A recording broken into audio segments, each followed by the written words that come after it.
bien en ce vendredi, j'espère que vous avez passé une bonne semaine. Aujourd'hui on se retrouve pour la postée du mois d'avril et je pense que la miniature vous a donné un peu l'idée de la postée du jour. En fait on va parler des disputes dans le couple, comment pouvoir désamorcer les disputes, pourquoi le couple se dispute, quels sont les sujets qui mènent à dispute, qui font en fait que le couple des fois ne s'entend pas sur certains ou d'autres sujets. On vient aujourd'hui faire cette postée par rapport à plusieurs abonnés qui nous ont envoyé donc des messages nous disant que par exemple elle a beaucoup de disputes dans son couple par rapport à la belle famille, l'éducation des enfants, et elle ne sait pas comment gérer en fait la chose, comment pouvoir en fait désamorcer cette dispute là. Et donc avec Hasna on s'est dit en fait qu'on va aborder en fait ça en général, donc n'hésitez pas à aller voir aussi la vidéo que Hasna B a fait en fait sur le sujet, sur la postée. Donc vous savez que les postées on les fait chaque premier vendredi du mois et qu'on est tout le temps toutes les deux à parler du sujet. Alors quand c'est possible on les fait ensemble et malheureusement comme elle habite à Singapour on n'a pas la facilité de faire les vidéos ensemble. Plusieurs filles donc nous ont rapporté, plusieurs personnes nous ont rapporté avoir des disputes par rapport à la belle famille, à la belle maman surtout. D'autres personnes donc nous ont rapporté le fait qu'elles se disputaient souvent pour l'éducation des enfants, etc., etc. Et donc il y a maintes et maintes sujets sur lesquels on peut se disputer dans un couple, malheureusement. Voilà. Et donc heureusement qu'il y a des discussions, heureusement qu'il y a des tips quand même pour pouvoir désamorcer ces disputes là, pour pas arriver vraiment jusqu'au bout du bout en fait. Je vais vous donner des petits tips que moi j'utilise personnellement enfin dans mon couple pour désamorcer les disputes, pour éviter d'en arriver où il faut pas arriver en fait. Voilà. Donc alors pour les sujets qui sont abordés la plupart du temps dans les disputes, par exemple le sujet de la belle famille. Parlons de ça parce que c'est ça qui revient le plus souvent, malheureusement. Donc le sujet de la belle famille et de la belle maman. Alors tout dépend du contexte en fait de votre couple, tout dépend des disputes, tout dépend aussi de l'histoire. Pas tout le monde a les mêmes sujets de disputes non plus, même par rapport à la belle famille. Ça peut être par exemple une belle maman qui empiète trop sur, la plupart du temps c'est vraiment la belle maman qui empiète trop sur la vie de son fils ou de sa fille. Ça peut être aussi par exemple des beaux-parents qui n'acceptent pas que leur fils ou que leur fille se marie avec telle ou telle personne. Le premier tips le plus important bien sûr pour désamorcer une dispute, c'est vraiment la discussion. Alors la discussion ne se fait pas au moment où tout le monde est énervé, où tout le monde est chaud, voilà, en train presque au moment où la cocotte est en train de ça y est, ça va péter. Non, il faut vraiment prendre le temps pour la discussion, attendre que tous les esprits en fait se calment, que tout le monde soit un peu plus rassénéré et un peu plus zen pour pouvoir accepter la discussion. Après, il y a aussi le sujet de qui va discuter avec qui va parler le premier avec qui. Le principal dans ce cas-là, c'est pas de qui va faire tomber sa fierté ou qui de qui va y laisser sa fierté ou quoi que ce soit. Là on est dans un mariage, dans un couple, il s'agit de sauver son couple, d'éviter les disputes. Donc après que ce soit l'homme qui le fasse ou que la femme le fait, on s'en fout. À la rigueur, voilà, le principal c'est de désamorcer la dispute et d'arriver à un résultat. Ne vous dites pas, vous en tant que femme, ah oui mais c'est toujours moi qui va vers lui, ça c'est pas grave. Je sais que moi dans ma vie ça je l'ai testé. Il fut une époque où en fait j'étais mariée à une personne qui ne s'excusait jamais. Donc quand elle faisait du tort à une personne, ne s'excusait jamais. Et je me suis dit tiens, pourquoi pas en fait inverser la tendance et en fait le faire moi-même en fait quand j'ai tort, en fait aller m'excuser, lui dire désolé c'est vrai j'ai eu tort sur ce truc là.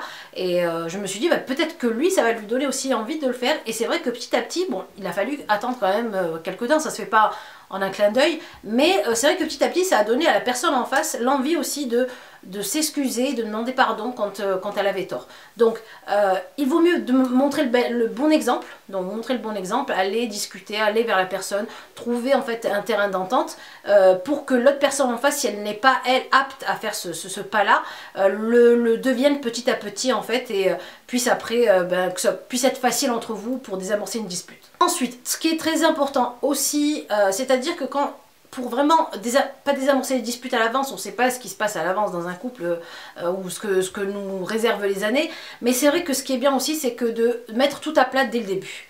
Alors moi j'ai vécu deux expériences dans ma vie, une expérience où j'avais vraiment rien mis à plat, voilà j'avais dit oui presque à tout, j'avais dit oui non mais c'est bon, j'avais vraiment pas posé pas de conditions, mais j'avais pas vraiment donné mon avis sur la chose et sur le mariage et sur mon avenir et puis je m'en suis rendu compte qu'il fallait le faire avant. parce qu'après une fois que vous c'est passé, ah ben non tu l'avais pas dit, ça tu l'avais pas dit, donc vaut mieux poser les bases dès le début, dire ce que vous pensez par exemple de trop de belles familles dans votre couple, ou trop de ci ou trop de ça, comment vous voyez en fait votre vie tout simplement, et pour voir déjà si la personne en face est sur la même longueur d'onde que vous, parce que si c'est pas le cas, vaut mieux pas se lancer dans n'importe quoi. Donc déjà ça, le fait d'avoir posé des bases à l'avance et d'en avoir discuté plusieurs fois à l'avance, ça permettra de, après plus tard, donc en aval, de pas avoir de dispute tout simplement sur ces sujets là en tout cas. Un autre tips aussi à vous donner quand vous vous disputez, ou quand par exemple quand vous vous disputez, évitez de crier, d'hausser la voix. Je sais que hausser la voix, donc déjà ça ne mène à rien, la personne en face ne va pas vous écouter ou vous entendre plus que ça. Vaut mieux parler posément et s'énerver. Bon, c'est pas facile à faire, je sais, c'est facile à dire mais pas à faire. C'est vrai que quand des fois on est énervé, ben, on va dire c'est physique, ça part, ça pète, mais essayez de se rappeler ce tips-là pendant la dispute, c'est-à-dire que si on commence à se lancer dans les cris, et se dire bah tiens mince, il faut que je sois intelligente et je vais parler posément comme une adulte, ou encore mieux, se taire. Moi personnellement c'est un truc que je teste avec Mister K. Quand je vois que ça commence un peu à aller dans les voilà quoi, dans les aigus, je me dis en fait je le regarde tout simplement, je me tais, et là je fais vraiment je me tais, mais vraiment je parle plus du tout, je pars de mon côté, je fais mon truc de mon côté, et je laisse en fait les choses bien se tasser, et puis lui aussi de son côté ça se tasse. La plupart du temps ça se désamorce après tout seul. En fait une fois qu'on est bien apaisé et que la dispute s'est calmée, qu'elle s'est éloignée de quelques heures on va dire, bah, ça permet en fait à l'esprit de retrouver un peu ses idées, et d'aller en fait vers l'autre et de demander pardon. Et après ça en fait on n'en reste pas là non plus, mais bien sûr on reste pas au pardon et stop basta et on continue, non non, il faut se poser, parler de ce qui s'est passé, doucement, tranquillement, et voilà, et ne pas repartir bien sûr en dispute, hein, parce que la plupart du temps, ben, viens on en discute et hop, c'est reparti pour un tour, mais voilà, se poser et en parler pour ouvrir en fait ce problème-là. Ne laissez pas en fait les problèmes s'entasser, ça il n'y a pas pire que ça. Ne laissez pas passer un truc que vous aimez pas en fait, ne laissez pas passer quelque chose qui vous saoule, parce que si vous la laissez passer aujourd'hui, demain, après-demain, bah, dans un an, vous allez faire une big méga dispute, et là peut-être que ça passera pas du tout. Donc voilà, donc ouvrez en fait, comme on dit, chez nous en Tunisie on dit farrak romana, c'est-à-dire ouvre aujourd'hui en fait la grenadine ou la grenade, ouvre-la maintenant, comme ça au moins c'est fait et on passe à autre chose en fait. Quand il s'agit des disputes pour la belle maman, c'est-à-dire que ce soit la belle maman, la maman de la femme ou de l'homme qui entre ou qui empiète dans la vie d'un couple, il faut se mettre à l'idée que cette femme, elle a élevé son fils pendant des années, qu'elle a été proche de lui pendant des années, et que vous venez en quelque sorte, entre guillemets, c'est pas pour toutes les belles mamans, parce que c'est pas toutes les belles mamans ne sont, on va dire, mauvaises, même si aucune d'elles n'est mauvaise à la base, c'est juste que c'est un sentiment de jalousie ou quoi que ce soit. Donc, ben déjà, elle a l'impression que vous lui avez pris son fils, que vous l'avez éloigné de lui, et c'est un peu vrai, en quelque sorte, c'est un peu vrai. Vous l'avez pas fait exprès, vous voulez faire votre vie avec cet homme-là, mais pour elle, et surtout en plus quand ils prennent de l'âge nos parents, j'ai l'impression qu'ils sont plus susceptibles, qu'ils deviennent un peu plus, pas des enfants, mais voilà, que les choses les touchent beaucoup plus que quand eux ils avaient notre âge en fait. Et du coup, moi ce que je conseille vraiment, c'est la sagesse envers la belle maman et le beau papa, quand bien sûr ils vous respectent aussi. Après, s'ils ne vous respectent pas besoin de leur manquer de respect, mais laissez-les parler, laissez-les faire et laissez les choses couler. Moi je pars du principe qu'on ne manque pas de respect à une grande personne, ou même à une maman ou un papa. On sait ce que c'est qu'être maman, on sait ce que c'est qu'être papa, et les hommes savent ce que c'est qu'être papa. Donc on sait que ça a été dur d'élever un enfant, et voilà ce que ça leur a coûté, ce que ça leur a demandé d'efforts, etc.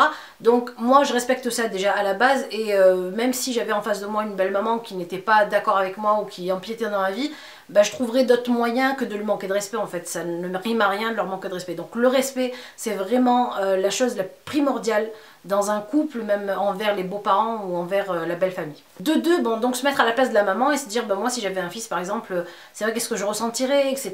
Peut-être que aller lui parler, se poser, discuter avec elle, lui demander directement en fait, ne pas attendre en fait des fois, souvent ce que font les femmes, c'est qu'elles poussent leur mari à, ah bah tiens ta maman m'a fait ça, va lui dire ça, ta mère m'a fait ci, ta mère m'a fait ça, et c'est ce qui crée les disputes la plupart du temps. Lui en fait ça le gave, entre guillemets, ça le saoule, ça l'énerve d'avoir chaque fois des plaintes de votre part et de ta part, de lui dire ouais bah ta mère m'a fait ci, ton père il m'a fait ça, ta cousine, ta tante, que sais-je.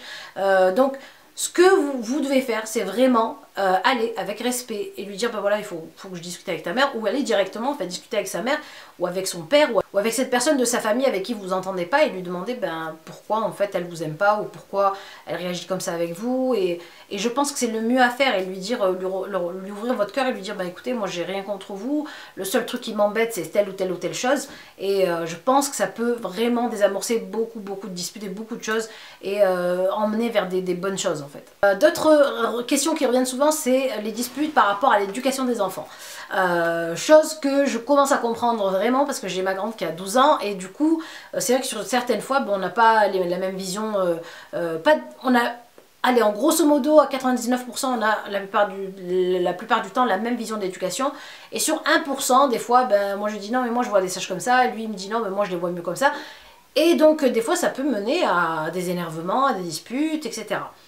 Il faut aussi partir du fait que on n'a pas été élevé de la même façon, pas dans les mêmes familles, et qu'on voit l'éducation différemment. Et du coup, c'est aussi des choses à aborder avant le mariage, même si on n'a pas encore d'enfant, quoi que ce soit, mais pas dire oui, alors moi mon enfant, je veux... Non, mais voilà, ma vision des choses, je vois ma façon, voilà, j'ai été éduquée de telle manière, et j'aimerais aussi perpétuer ces coutumes ou ces traditions, etc., etc. Et ça permet aussi, pareil, de poser les bases dès le début. Alors autre chose aussi, ne vous disputez bien sûr jamais devant les enfants, je pense que c'est la chose vraiment à pas faire, parce que les enfants jouent de ça en fait. Les enfants vont vraiment vous revoir en fait, pas l'un avec l'autre mais l'un contre l'autre, et dans ce cas là ils vont jouer avec ça, ils vont s'amuser avec ça et se dire bah tiens, moi mon papa il va me donner le droit de faire ci, ou c'est ma maman qui me... alors qu'en fait il faut qu'ils vous sentent vraiment soudés l'un et l'autre, pour vraiment se dire ah, en face de moi, j'ai vraiment deux personnes soudées, prêtes à faire face et faire front à mes bêtises ou à quoi que ce soit. Donc voilà, l'enfant se pose plus de questions et on remet en question mieux comme ça que quand ils voient en fait les parents se disputer à côté d'eux ou devant eux. Autre question qui arrive souvent aussi, les disputes sur l'argent. Alors ça, je pense que c'est vraiment le big méga dispute avec la question de la belle famille. L'argent et comment gérer l'argent, ou qui doit travailler, qui doit pas travailler, qui doit donner, qui ne doit pas donner. Ça aussi, ça crée beaucoup de tensions dans les couples, et ça pareil, c'est vraiment des choses dont on discute vraiment en amont en fait, et vraiment voilà, il n'y a pas de secret. C'est vrai que là je suis pas en train de vous donner des tips de dingue, mais c'est vraiment ça en fait. Souvent on oublie avec voilà, avec l'empressement à se marier, l'empressement à vouloir vivre ensemble, etc. On oublie vraiment de se poser et d'en discuter, surtout quand on est jeune. Moi je me suis mariée 2 fois, je me suis mariée une fois, j'avais 23-24 ans, et la deuxième fois quand je me suis mariée j'avais 10 ans de plus, j'avais voilà 31 ou 32 ans, donc c'est vrai que on n'a plus la même vision de la vie, on est passé par des expériences, etc. Donc on sait ce qu'on veut et ce qu'on veut plus surtout. Et du coup, voilà, dès le début, moi je vous le dis, si vous êtes des jeunes filles en phase de vous marier, et donc franchement, posez, dites tout ce que vous en pensez, ce que vous pensez, dites comment vous voyez votre vie. Vaut mieux les dire maintenant et voir en face si la personne est d'accord ou pas, que avoir des surprises plus tard en fait. Alors un autre tips aussi à vous donner quand il y a une dispute, évitez de lancer des piques qui font mal à la personne en face, et éviter de pointer du doigt en fait ce qu'elle fait. Tu as fait ci, tu as fait ça, tu m'as pas donné ça, tu m'as pas donné ça. Au contraire en fait, mettez-vous vous au centre de la discussion, et mettez-vous vous au centre en fait de vos besoins et de vos envies, et dites-lui j'aurais aimé que tu fasses ci comme ça, je voudrais que les choses se passent de telle manière, j'aurais bien aimé que tu fasses... Voilà. Donc évitez de lui dire tu, ou que ce soit toi femme ou toi homme, hein, si tu me regardes, évite de dire à ta femme t'as pas fait ci, t'as pas fait ça, mais toi tu fais ci, mais t'arrêtes pas de faire ça. dis-lui tout simplement, ben franchement ma chérie, j'aimerais bien que tu fasses ça, ou j'aimerais que tu le fasses d'une autre manière. Ne la pointez pas du doigt, ne le pointez pas non plus du doigt à chaque fois de tout ce qu'il fait. C'est vrai que certains hommes peuvent être très énervants, très casse-tête, ou même certaines femmes, hein, je comprends bien.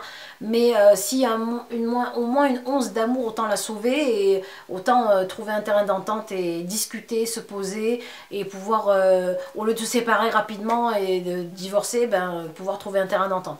Après, il y a des disputes, bien sûr, et des choses qui peuvent mener à un divorce, mener malheureusement à une séparation. Je suis passée par là, je sais ce que c'est.